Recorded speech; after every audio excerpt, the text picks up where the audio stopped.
আমি আমাৰ স্বপ্নৰ মাজলৈ কৃষ্ণ সমুদ্ৰৰ আৰু যদি আমি জ্ঞানীবিলাকে তেনেকুৱা কৰোঁ তেওঁৰ মাজত মোৰ মাজত কি পাৰ্থক্য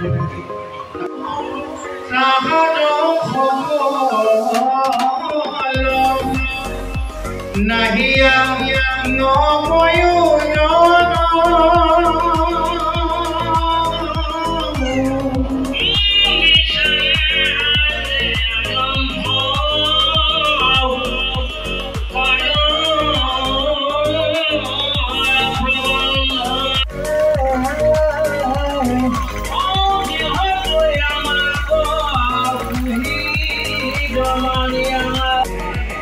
দ্ৰৌপদী আই কি কৰেছিল কাৰণ অস্বস্থামাই দ্ৰৌপদীৰ 5 পুত্ৰৰ মূৰ কাটিছিল নাজানি আমি এতিয়া একোৱেই নাখাওঁ নিৰামিষ খাওঁ এইটো হাতীৰ নিচিনা স্বাস্থ্য নহয় বা মই আজি 24 বছৰ দুবাৰকৈ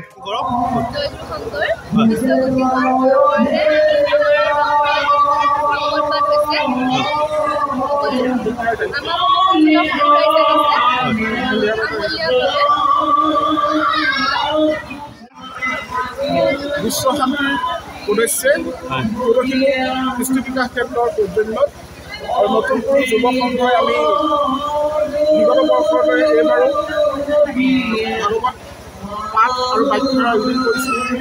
অঞ্চলৰ সমূহ ভক্তপ্ৰাণ ৰাইজে আহি ইয়াতে ভক্তিভাৱে তেওঁলোকৰ সেৱা অৰ্থ আগবঢ়াইছে। আমাৰ এই প্ৰচেষ্টা আগলৈকে অব্যাহত থাকিব আৰু আমি সকলো ৰাইজক আহ্বান জনাইছোঁ আমাৰ অহাকালিলৈ এই অনুষ্ঠান থাকিব। এই অনুষ্ঠানত আমাৰ সুদূৰ বিশ্বনাথ চাৰিআলিৰ পৰা আমাৰ ব্যাখ্যাকাৰ মন্দিৰ আগৰালী বাইদেউ আহিছে। আজি তেওঁৰ ব্যাখ্যাৰে আমাৰ নামঘৰ প্ৰাংগণ আলোড়িত হৈ আছে। অঞ্চলৰ সমূহ ৰাইজ বিলদল ভাঙি ওলাই আহিছে ভাগৱত পাঠ আৰু বাইদেউৰ ব্যাখ্যা শুনিবৰ কাৰণে। আমি আমাৰ নতুনকৈ যুৱ সংঘই সমূহ ৰাইজক ধন্যবাদ জ্ঞাপন কৰিছোঁ আৰু অঞ্চলৰ সমূহ ৰাইজৰ আমি আহ্বান জনাইছোঁ অহাকালিলৈকে আমাৰ অনুষ্ঠান থাকিব। আপোনালোক আহক আহি আমাৰ ভাগৱত পাঠখনক আৰু নিজৰ ঐশ্বৰিক জ্ঞান বৃদ্ধি কৰক। ধন্যবাদ।